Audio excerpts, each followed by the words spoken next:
ተኸታተልቲ ነዝዕለት ዝበልናዮ ሓድሽ ዜና ንፍጻመታትን ሒዝና ቀሪብና ኣለና ክትከታተሉ ብኽብሪ ንዕድል። ማዕድን ኤርትራ ኣብ ዓለማዊ ዕዳጋ ጽልዋ ይገብር ከም ዘሎ ተገሊጹ። ጽላት ዕደና ኤርትራ ኣብ ዓለማዊ ዕዳጋ ስትራቴጂካዊ ጽልዋ ይፈጥር ከም ዘሎ ዓለማዊ ባንኪ ካልኦት ማዕኸናትን እቲ ሓበሬታ ኣብ ዘውፅኦ ዜና ገሊጸን። ኣብ ዝተፈላለየ ከባቢታት ኤርትራ ንጥፈት ዘሰላስል ዘሎ ጽላት ማዕድን ኤርትራ ምስ ዘለዎ ወሳኒ ዕብየት ኢንዱስትርያዊ ማዕድናት ብፍላይ ኣብ ፖታሽ፣ ዚንጎ፣ ኮፐር፣ ወርቅን ስትራቴጂካዊ ግደ ይጻወት ከም ዘሎ ገጻት ባንኪ ዓለም ኣብ ዘውፅኦ ሓበሬታ ገሊጹ። እቲ ሓበሬታ ጽላት ማዕድን ኤርትራ ኣብ ውሽጢ 15 ዓመት ፈጢርዎ ብዘሎ ጽልዋ ቀልቢ ዝተፈላለያ ኣፈርቲ ይስሕብ ከም ዘሎ ብምግላጽ ብፍላይ ትካላት ወፍሪ ቻይና ብንጥፈት ይመጻ ከም ዘለዋ ሓቢሩ።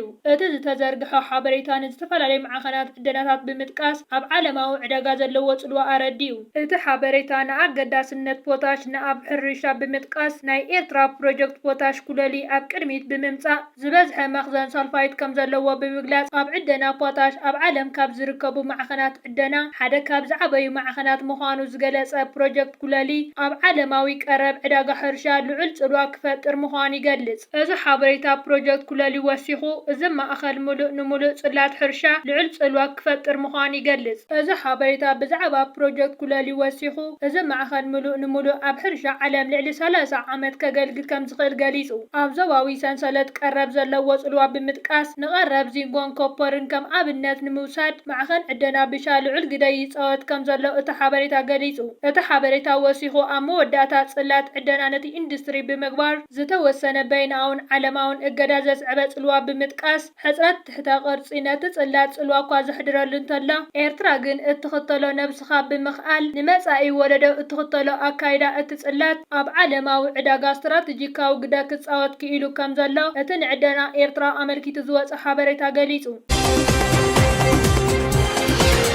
መንግስቲ ኤርትራ ምስ መደባት ልምዓትን ህንጸትን ምዕባለን ኣብ ውሽጢ ሃገር ስራሕቲ እናሰላሰለ ከም ዘሎ ካብ ውሽጢ ሃገር ዝረኸብናዮ ሓበሬታ የመላኽት። ሚኒስተር ንግድን ኢንዱስትሪን ኤርትራ 11 ሓደስቲ ኢንዱስትርያዊ ፋብሪካታት ክተክል ምዃኑን ነዚ ዝኸውን ባጀት ሙሉእ ብሙሉእ ከም ዝረኸበን እቲ ሓበሬታ ይገልጽ። በዚ መሰረት ድማ ኣብ ዝተፈላለዩ ኩርናዓት ከባቢታት ናይ ኤርትራ 11 ሓደስቲ ኢንዱስትርያዊ ፋብሪካታት ክህነጹ ምዃኖም ተገሊጸሎ። መንግስቲ ኤርትራ ነዚ ዝኸውን ባጀት ከም ዝረኸበን ከም ዘረጋገጸን እውን ሓደ ካብቲ ኣብዚ ሓበሬታ ተጠቒሱ ዝርከብ እዩ። ኣብ ዝሓለፈ 27 ዓመታት ኣይሰላም ኣይኩናት ኩነታት ብምፍጣር ንህዝብን መንግስትን ኤርትራ ንምብትታን ብዝተፈላለዩ ጎረባብቲ ሃገራትን ምዕራባውያን ሓይልታትን ዝተፈላለየ ፈተነታት ተኻይዱ እዩ። መንግስቲ ኤርትራ ነዚ ፈተነታት እዚ ብምምካንን ብምፍሻልን እቲ ኣብ ውሽጢ ሃገር ዝግበር ልምዓታዊ ንጥፈታት ኣወንዚፍዎ ከም ዝጸንሐ ዝፍለጥ ኮይኑ ኣብዚ ሕጂ እዋን ግን ነቲ ዝነበረ ተጻብኦታት ሙሉእ ብሙሉእ ብውሽጣዊ ዓቕምታቱ ስዒሩ ኣዳኺሙና መደባት ህንጸትን ልምዓትን ኣድሂቡ እናሰርሐሉ ይርከብ ኣሎ። ህዝብን ሓይልታት ምክልኻልን ኣብ ሓያል ዝኾነ ልምዓታዊ ንጥፈታት ተጸሚዶም እዮም ዝርከቡ ዘለው። እዞም ዝትከሉ 11 ኢንዱስትርያዊ ፋብሪካታት ኣብ ኤርትራ ክፈጥርዎ ዝኽእሉ መስተርሆትን ናይ ስራሕ ዕድላትን ኣቃሊልካ ዝረኣይ ኣይኮነን። ብተመሳሳሊ ካብ ዜና ልምዓት ከይወፃና ኤርትራ ኣብ ዘለዋ ኩሉ ከባቢታት ንኣገልግሎት ትምህርቲ ብምስፋሕ ዓብዪ ዕብየት ተርኢ ከም ዘላ ተገሊጹ። ሚኒስተር ትምህርቲ ዶክተር ሓሊማ መሐመድ ኣብ ዝሃበቶ ቃለ መሕተት ኤርትራ ኣብ ዝሓለፉ 35 ዓመታት ኣብ ትምህርቲ ዓብዪ ምዕባለ ከም ዘመዝገበት ገሊጻ። ሚኒስተር ሓሊማ ኣብ መግለጺኣ መንግስቲ ኤርትራ ኣብ መላእ ሃገር ማዕረ ፍትሓውን ዕድል ትምህርቲ ንምቕራብ ዘካይዶ ዘሎ ጻዕሪ ኣብ ምስፋሕ ትካላት ትምህርቲ ተሳትፎን ተወዳዳርነት ደቂ ኣንስትዮ ከምኡ እውን ምጥፋእ ድንቁርና ዓበይቲ ውጽኢታት ከም ዝተመዝገበ ገሊጻ። ዶክተር ሓሊማ ወሲኻ ፖሊሲ ትምህርቲ ኤርትራ ምስ ምርግጋጽ ማሕበራዊ ፍትሒ ብቐጥታ ዝተኣሳሰረ ምዃኑ ገንዚባ ኣብ ሞያውን ቴክኒካውን ትምህርትን ተወሳኺ ጻዕሪ ከም ዘድሊ ዝገለጸት ዶክተር ሓሊማ ቁጽሪ ቴክኒካዊ ቤት ትምህርቲ ካብ 2 ናብ 6 ከም ዝዓበየ ኣመልኪታ። ሚኒስተር ትምህርቲ ብፍላይ ኣብ ርሑቕ ቆላዊ ከባቢታት ዕድል ትምህርቲ ንምስፋሕ ስርዓት ትምህርቲ ንምምሕያሽ ምቕጻል ስልጠና መምህራን ICT ቨርቹዋል ላብስ ዲጂታል ላይብረሪ ንምዝማን ከምኡ እውን ተሳትፎ ወለድን ሕብረተሰብን ንምሕያል ይሰርሕ ከም ዘሎ ገሊጻ። ኣብዚ እዋን ትግራይ ኣብ ሃገራዊ መረፃ ኢትዮጵያ ክትሳተፍ ከም ዘይትክእል ኣብታ ክልል ስልጣን ከም ዝሓዘ ዝኣወጀ ዶክተር ደብረጽዮን ገብረ ሚካኤል ኣፍሊጡ። ትማሊ ኣብ ከተማ መቐለ ኣብ ዝሃቦ ጋዜጣዊ መግለጺ ልዕሊ 45 ከባቢታት እታ ክልል ኣብ ትሕቲ ወራር ከም ዘሎ ብምግላጽ ዝተቆረሰት ትግራይ እያ ዘላ ክብል ተዛሪቡ። ብሚልዮናት ዝቑጸር ህዝብና ኣብ ቦትኡ የለን ወይ ተሰዲዱ እዩ ወይ ተመዛቢሉ እዩ። እዚ ጥራይ እውን ኣይኮነን። ሕጂ እውን ኣብ ናይ ህልውና ሓደጋ እዩ ዘሎ። መረፃ ክነጥፍኣኩም ኢና እናተባህለ ኣይካየድን። እቲ ሓደጋ ንቀ ቀደም ክእለለዎ ምርጋእ ሰላም የድሊ ክብል ገሊጹ ትግራይ እውን ምልእቲ ክትከውን ኣለዋ ተሸሪፋ መረፃ ማለት ድማ ትበተን ማለት እዩ ተቆራሪሳ ትኺድ ነቶም ወረርቲ ንተሓባበሮም ኢና ዘለና በቃ ቆሪስኩም ኪዱ ምባል እዩ ክብል ኣብታ ኣብ ዝመጽእ ወርሒ ክካየድ ትጽቢት ዝግበረሉ ሃገራዊ መረፃ ኢትዮጵያ ከም ዘይሳተፍ ኣፍሊጡ